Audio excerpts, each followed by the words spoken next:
Whenever you are, you just give me the go ahead. All right, I think we're all good. Coach is going to open up with a opening statement, and then if you guys want to go ahead and use the raise hand feature, we'll take a few questions. All right. Okay, thanks for being on today. Transfer update, like I promised on Saturday. Jaquay Hubbard is here and currently practicing. Zach Dobson is here and currently practicing. Tony Fields is here. He is still going through the COVID transition process from out of state. He's got to quarantine and test. As soon as he clears that, then he'll be ready to go. But he's here. But since he traveled from Arizona, where he's from, we're waiting for him to go through that process. But that's kind of an update that I promised for you on that. We are missing several guys in practice right now. Nothing due to COVID-related issues. We've got a stomach bug that's going around, so gastrointestinal. So we're down some guys. We're still doing split squad practices. We'll probably do that through the end of the week. Make a decision on Saturday toward the end. A lot of team today, situational work. Well, basically what we're doing is we're going Monday and Tuesday and Friday are normal, what we would call normal practices, with a lot of group and individual work.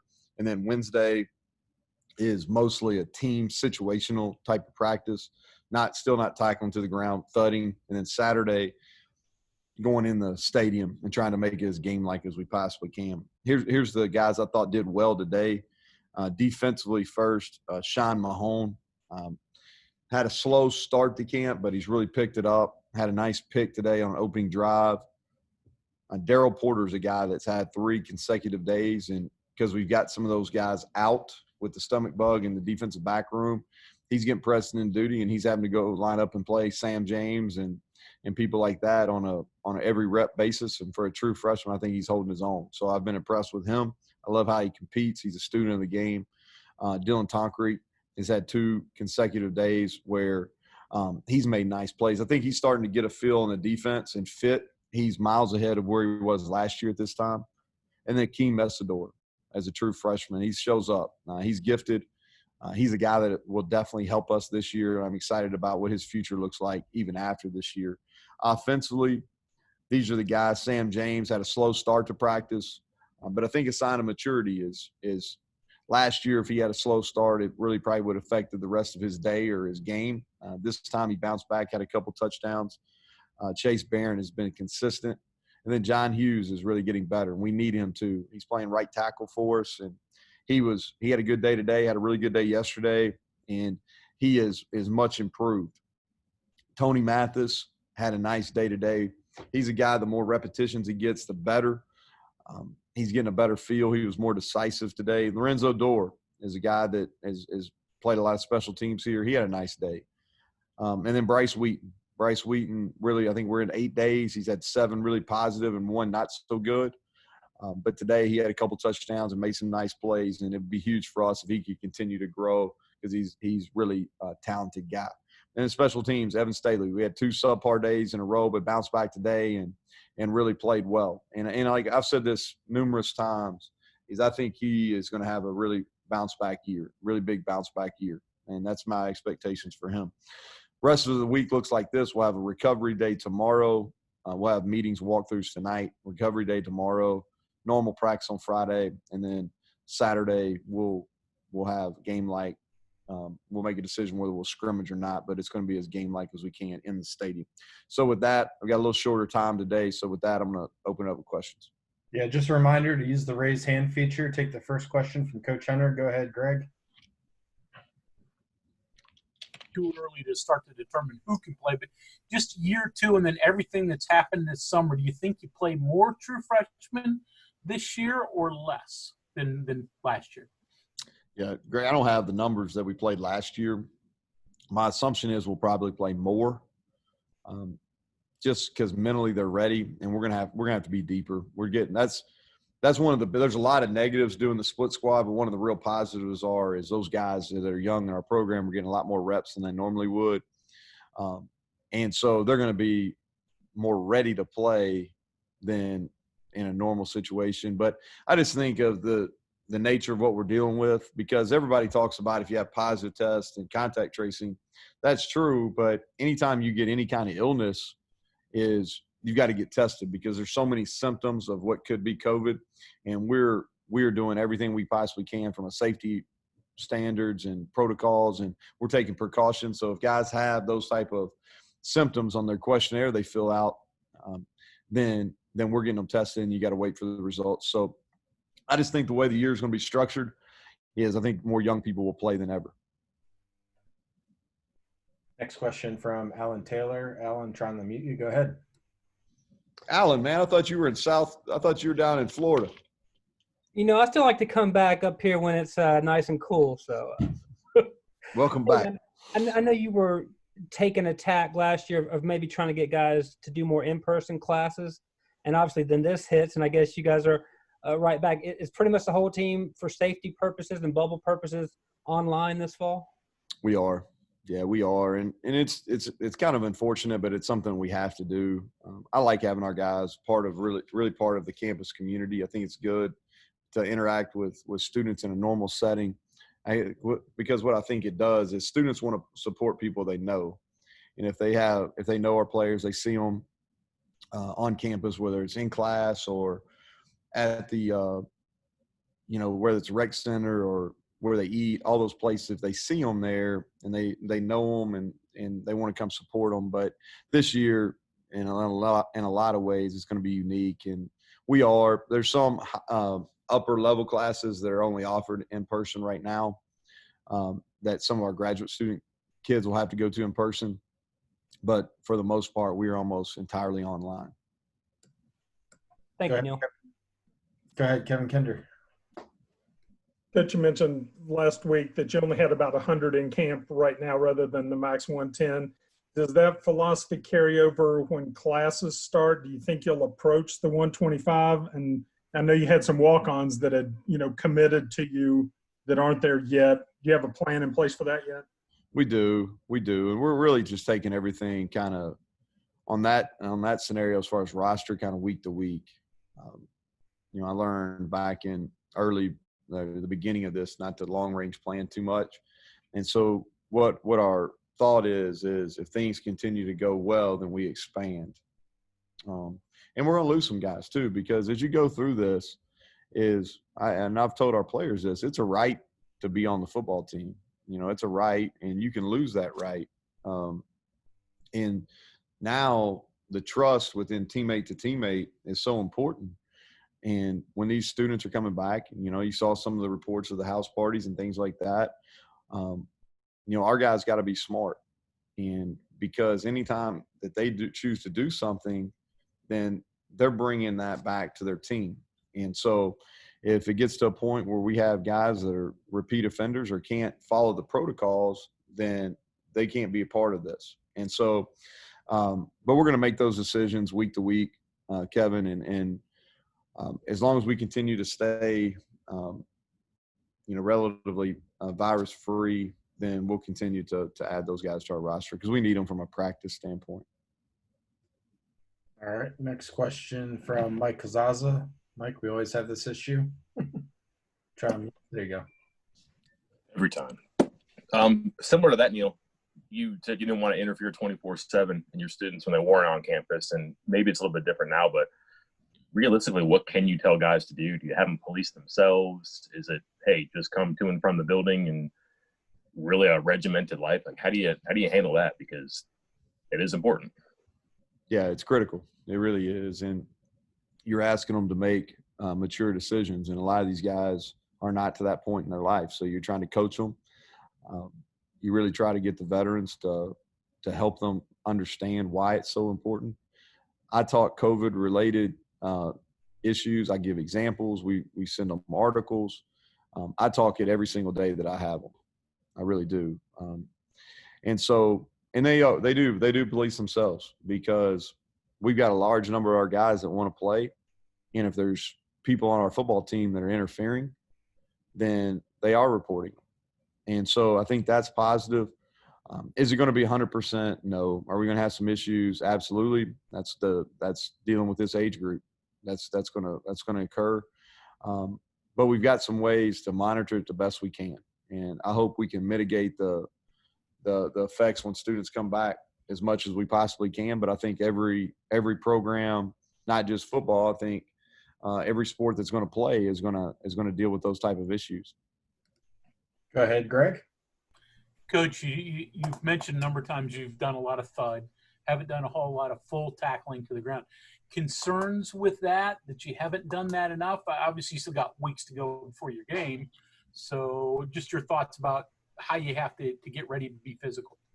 So going into this, my initial plan coming off those OTAs was to stay in this split squad really for about 2 weeks. And then next week is really start getting into the physical portion of what we need to get done in a fall camp. I wanted to make sure that our precautions and our procedures, everything were working like we thought they would, and they are so far.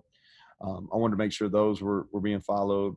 I think it's important to learn some lessons from some of these NFL teams and some of these college teams that started that thought they were going to play a week 0 game. We've done that. We've been in communication with those college teams and those NFL teams, and we've learned some ways that they were able to mitigate and some mistakes they made and that we won't repeat.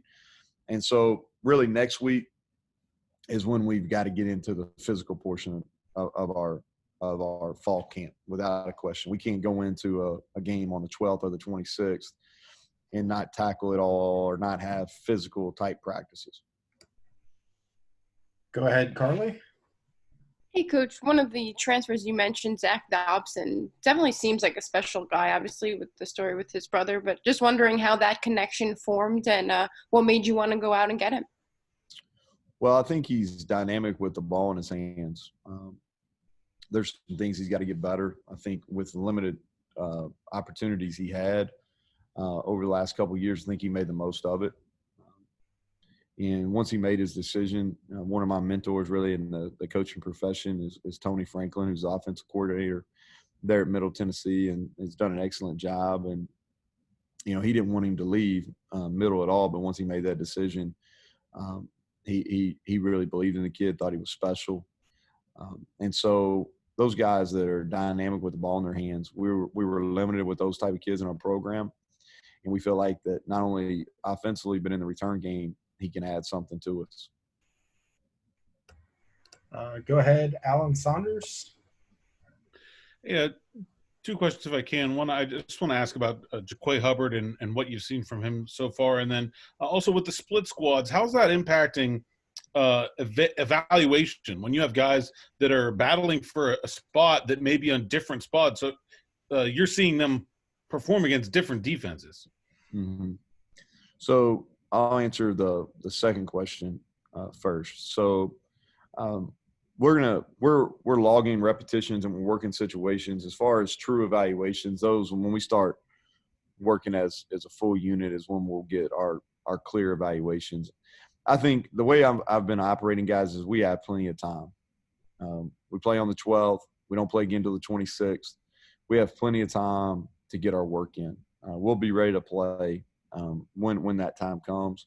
But our true evaluations really won't start until we get into where we're practicing with the whole team. As far as Jaquay Hubbard goes, he's a guy that's long. I like the way he practices. He practices really hard. He's hungry. And so he's a guy that I'm looking forward to seeing how he grows. All right, Mike. Hey, Neal, speaking of more time, you all don't start the semester until next week. It would have been today, I believe. So you don't have that 20-hour rule for another 7 days. Does that give you more liberties to do things, or you can only do so much at this point? You don't want to overdo it. Yeah, I think that's probably where I'm at. Is I like the schedule we're on. We're getting a lot done. Basically working 5 out of the 7 days. Practicing in the mornings, which I like during this time of year, and then getting some meetings and walkthroughs in the afternoon. And so basically you install and go over situational football in the morning. You meet about it, and you come back and you hit corrections on the same stuff you covered in the morning. So you're correcting that, and then you start it again the next day. And so we'll roll on until the first day of class, and then toward the end of, I guess early part of next week, we'll put together a school schedule, because with most of our guys online, it's going to be different.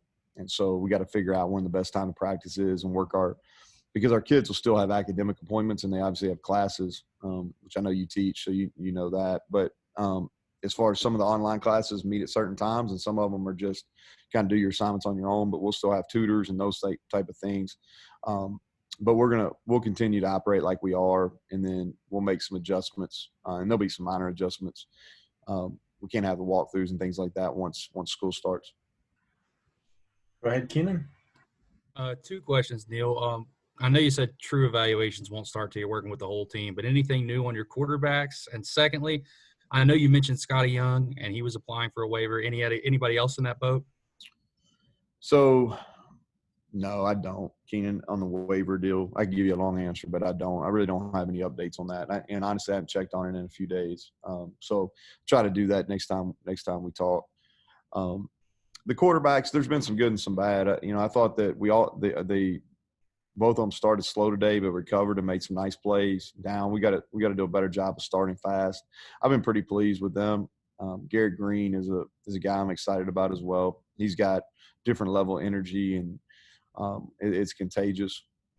But no, I'm pleased with both of them. I think that from understanding situational football and understanding what we're trying to do offensively, both in the pass game and the run game, I'm pleased with both of them. Go ahead, Greg. Coach, your offensive line, how much have you had? Maybe you haven't appointed a first offensive line, but you need that group to get cohesive. So do what could potentially be your starters work together a lot, or is that still something that you're going to do starting next week or down the road? The way we got the O-line is basically got an older group and a younger group. And so we're kind of working those guys in these split squads. I think that we'll start mixing and matching some once we get into more we're practicing as a whole team. But I think it's really the offensive line has been one of the biggest benefactors. I think we talked about this on Saturday as well, is because all those guys are getting a ton of work. And the thing defensively that's really good, it's a struggle to move the ball, especially run it sometimes, because we give so many different fronts and we move our defensive line. But it also logs a lot of really good reps for the O-line, and they're learning. And we really think we get all the front looks in our camp setting and spring ball setting that we'll get throughout the entire fall. Go ahead, Jared. Hey, Coach. I'm just curious. I know it's early, obviously, but I'm just curious about what you've seen from Quay Mays so far and kind of how he fits into the big picture on defense. Yeah, I think he's going to be a big factor. I do. He's going to play behind Darius there, and I think he's going to allow Darius to maybe move around and play not just the nose, but he might be able to help us play some three if we want to move Dante around a little bit too. But Quay, he's kind of playing himself in shape. I thought today was a better day for him. He really fought through, but he's going to be a big help for him. He's strong. When he's in shape, he plays with really low pad level, and he can get push. And that's what we're looking for is some vertical push on the offensive line. But I think he's going to be a really solid player for us. All right, Coach. That looks like that's it. All right. Good deal. Thank you all.